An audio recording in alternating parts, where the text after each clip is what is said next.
భారత ప్రధానిగా మూడోసారి బాధ్యతలు చేపట్టిన నరేంద్ర మోదీ ఈ ఏడాది సెప్టెంబర్లో జరగనున్న ఐక్యరాజ్య సమితి 79వ సర్వసభ్య ప్రతినిధి సభ అత్యున్నత స్థాయి సమావేశాలకు హాజరయ్యే అవకాశాలు కనిపిస్తున్నాయి. సెప్టెంబర్ 26న ఐరాస వేదికపై మోదీ ప్రసంగించే అవకాశం ఉంది.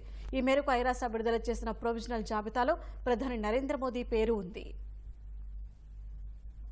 సెప్టెంబర్ 24 నుంచి 30వ తేదీ వరకు జరగనున్న ఐక్యరాజ్య సమితి 79వ సర్వసభ్య ప్రతినిధి సభ అత్యున్నత స్థాయి సమావేశాలకు ప్రధాని మోదీ హాజరయ్యే అవకాశాలు కనిపిస్తున్నాయి. ఈ అంతర్జాతీయ వేదికపై సెప్టెంబర్ 26న మోదీ ప్రసంగించనున్నట్లు తెలుస్తోంది. ఈ మేరకు ఐరాస విడుదల చేసిన ప్రొవిజనల్ జాబితాలో భారత ప్రధాని పేరు కూడా ఉంది. సంప్రదాయబద్దంగా బ్రెజిల్ దేశాధినేత ప్రసంగంతో ఈ సమావేశాలు మొదలవుతాయి. ఆ తర్వాత అమెరికా అధ్యక్షుడు జో బైడెన్ మాట్లాడతారు. ప్రస్తుత టర్మ్లో ఐరాస జనరల్ అసెంబ్లీలో జో బైడెన్ కు ఇదే చివరి ప్రసంగం కానుంది. నవంబర్లో అమెరికా అధ్యక్ష ఎన్నికలు జరగనున్నాయి. సెప్టెంబర్ 26వ తేదీ మధ్యాహ్నం భారత ప్రధాని ప్రసంగం ఉంటుందని ఐరాస తమ జాబితాలో పేర్కొంది. అయితే ఇది తుది జాబితా కాదు. సమావేశాలకు హాజరయ్యే ప్రతినిధులు షెడ్యూల్లో ఏమైనా మార్పులుంటే వాటిని సవరించి రానున్న వారాల్లో తుది జాబితాను విడుదల చేస్తారు.